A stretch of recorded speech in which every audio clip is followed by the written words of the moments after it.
আসসালামু আলাইকুম ভিউয়ার, সবাই কেমন আছেন? চলে আসলাম আইটিভেলের নতুন আরো একটি একক ল্যাপটপের রিভিউ নিয়ে। আজকের ভিডিওতে আমরা একটা আনকমন ল্যাপটপ দেখাবো। এই ল্যাপটপগুলো সচরাচর আপনারা আমাদের দেশে পাবেন না অতটা। আমরা যারা ইউজ সেল করি, তারা হয়তো অল্প সংখ্যক কিছু ল্যাপটপ আমরা দুবাই থেকে কালেক্ট করে ফেলি, মাঝে মধ্যে এই স্যামসাং ব্র্যান্ডের ল্যাপটপ নিয়ে আসি। তো মডেলটা হচ্ছে অ্যাকচুয়ালি স্যামসাং নোটবুক 9। তো আজকের ভিডিওতে আমরা এই ল্যাপটপের ডিটেলসটা আলোচনা করার চেষ্টা করব। আর আপনারা একদম রিজনেবল প্রাইসে আইটিভেলি শপ থেকে এই ল্যাপটপগুলো কালেক্ট করে নিতে পারবেন। তো ল্যাপটপের ডিসপ্লেটা আমার কাছে খুবই গর্জিয়াস লুকিং মনে হয়, কারণ স্যামসাং এর ডিসপ্লে লুকিং আসলে যে রেজুলেশন থাকে, কোয়ালিটি থাকে, অন্য যে কোনো ল্যাপটপের থেকে আমরা যতটুকু জানি অনেক বেটার। ডিসপ্লেটা হচ্ছে অটো ব্রাইটনেস কন্ট্রোলার। এবং আমি এই ল্যাপটপের মডেলটা দেখিয়ে দিচ্ছি, যাতে মডেল গুগলে সার্চ করে আপনারা ডিটেলসটা ভালোভাবে জেনে নিতে পারেন। এখানে মডেল দেওয়া আছে। অ্যাকচুয়ালি এটার মডেল হচ্ছে স্যামসাং নোটবুক 9। আমরা কনফিগারেশন হিসেবে দেখে নিচ্ছি। কনফিগারেশনটা পাচ্ছেন আপনারা কোরাই 7 8 জেনারেশন প্রসেসর, 8650U হচ্ছে প্রসেসরের মডেল। বেসিক স্পিড 1.80 গিগাহার্টজ থেকে টার্বো বুস্ট টেকনোলজি আপনারা পাবেন 4.80 গিগাহার্টজ পর্যন্ত। 4 কোর 8 থ্রেড এই প্রসেসরের টোটাল 9 MB ক্যাশ মেমোরি পাবেন। 16 GB র্যাম পাচ্ছেন, যেটা DDR4 এর 2133 বাসের। এই ল্যাপটপের র্যাম আপগ্রেড করা যায় না, মাদারবোর্ডের সাথে ফিক্সড করা থাকে। স্যামসাং এর M.2 NVMe Gen 3 SSD 512 GB ক্যাপাসিটির আছে, চাইলে 1 TB 2 TB পর্যন্ত আপগ্রেড করে নিতে পারবেন। ওয়াইফাই পাচ্ছেন 160 MHz এবং গ্রাফিক্স পাচ্ছেন ইন্টেলের USD 6208 GB ক্যাপাসিটির শেয়ার গ্রাফিক্স। ভিউয়ার্স, এই হচ্ছে ল্যাপটপের এক্স্যাক্টলি কনফিগারেশন। তবে এই ল্যাপটপটা কিন্তু বিভিন্ন পারপাস ইউজ আছে, মাল্টি ইউজ যাকে বলে, মাল্টি টাস্কিং যেটাকে বলে। আমরা একে একে বিস্তারিত আলোচনা করার চেষ্টা করব। সর্বপ্রথম 14 ইঞ্চি ন্যারো ব্যাজেলের full HD IPS glossy display. এই ল্যাপটপের ডিসপ্লেটা হচ্ছে ফুল এইচডি রেজুলেশনের ডিসপ্লে, বাট আমার মনে হয় এই ল্যাপটপের ডিসপ্লেতে এক্সট্রা অর্ডিনারি কিছু আছে, যেটা আসলে একদম ফেস টু ফেস বা একদম কাছ থেকে না দেখলে বোঝার উপায় নাই। কারণ স্যামসাং এর ডিসপ্লেতে এক্সট্রা অর্ডিনারি কিছু থাকে, তো সেটা আসলে আপনারা প্র্যাকটিক্যালি বা গুগল থেকে চাইলে জেনে নিতে পারেন। তো আমি বলেছিলাম যে মাল্টি ইউজ, অনেক ইউজার আছেন, তাদের যে ইন্টেরিয়র ডিজাইনার, অনেক ডিজাইন আছে, অনেক প্রেজেন্টেশন আছে, অনেক প্রজেক্ট আছে, যেটা তাদের ক্লায়েন্টের সামনে প্রেজেন্টেশন করতে হয় স্লাইডিং আকারে।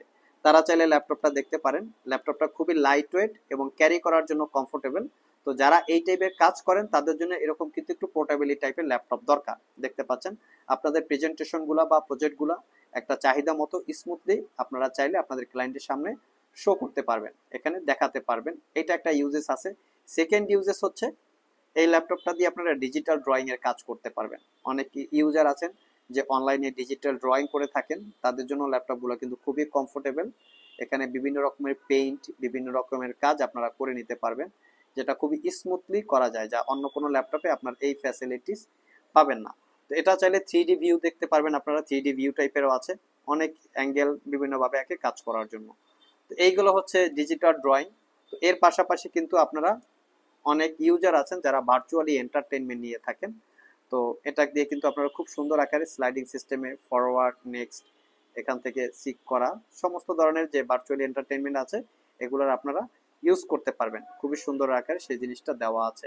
এর পাশাপাশি যারা অনলাইনে বই পড়েন, উইকিপিডিয়া অথবা পিডিএফ রিডারের মাধ্যমে, অনেক মেডিকেল ডিপার্টমেন্টের স্টুডেন্ট আছেন যাদের প্রচুর পরিমাণে বই পড়তে হয়, এইভাবে হাতে রেখে আপনারা খুব সুন্দরভাবে বই পড়তে পারবেন, সেই ফ্যাসিলিটি আছে। ট্যাব, ল্যাপটপ মোডে দুইভাবে আপনারা ইউজ করতে পারবেন, প্রেজেন্টেশন, ট্যাব এবং ল্যাপটপ। অটোমেটিক্যালি স্ক্রিনটা রোটেট হবে আপনাদের ল্যাপটপটা ঘোরানোর সাথে সাথে। আর সবচেয়ে বড় কথা হচ্ছে ল্যাপটপটা খুবই লাইট ওয়েট এবং সুপার স্লিম। আমি থিংকনেসটা দেখিয়ে দিচ্ছি। এই হচ্ছে ল্যাপটপের একদম সুপার স্লিম। ফ্রন্ট সাইড কোথাও কোনো দাগ স্ক্র্যাচ নাই, ব্যাক সাইড একদম super fresh, original Windows 11 lifetime licence copy. Type C charging port, দ্রুত চার্জের পাশাপাশি মোটামুটি 4 থেকে 5 ঘন্টার কাছাকাছি ব্যাটারি ব্যাকআপ পাবেন। সাইডে পাওয়ার বাটন চাচ্ছেন এবং পাওয়ার বাটনের সাথে ফিঙ্গারপ্রিন্ট অ্যাটাচ করা আছে। ক্যামেরার পাশাপাশি পাবেন ফেস আইডি ক্যামেরা। 5 থেকে 6 ঘন্টার কাছাকাছি ব্যাটারি ব্যাকআপ, 6 মাসের রিপ্লেসমেন্ট ওয়ারেন্টি, 5 বছরের সার্ভিস ওয়ারেন্টি দিয়ে অসাধারণ এই ল্যাপটপটা পারচেস করতে পারবেন 55,500 টাকা। প্রিভিয়াস প্রাইস ছিল 58,500, 3,000 টাকা ডিসকাউন্ট আছে। আপনারা চাইলে সব ভিজিট করে কালেক্ট করে নিতে পারেন। গিফট আইটেম হিসেবে ওয়্যারলেস মাউস পাচ্ছেন এবং ল্যাপটপের সাথে একটা চার্জার পাচ্ছেন, যেটা টাইপ সির অরিজিনাল চার্জার। ক্যারি করার জন্য একটা ল্যাপটপ ব্যাগ পাচ্ছেন। সো ভিউয়ার্স, এই ছিল আমাদের আজকের ভিডিও। চেষ্টা করেছি 360 ডিগ্রি কনভার্টেবলের স্যামসাং ব্র্যান্ডের একটা ল্যাপটপের বেসিক কিছু ইনফরমেশন আপনাদের সাথে শেয়ার করার। যদি আপনাদের ল্যাপটপটা ভালো লেগে থাকে সব ভিজিট করে অথবা কুরিয়ারের মাধ্যমে যেভাবেই হোক না কেন পারচেস করে নিতে পারবেন। আবার দেখা হবে নতুন কোনো ভিডিও নিয়ে। সে পর্যন্ত সবাই ভালো থাকুন, সবাই সুস্থ থাকুন। সবাইকে আসসালামু আলাইকুম রহমতুল্লাহ।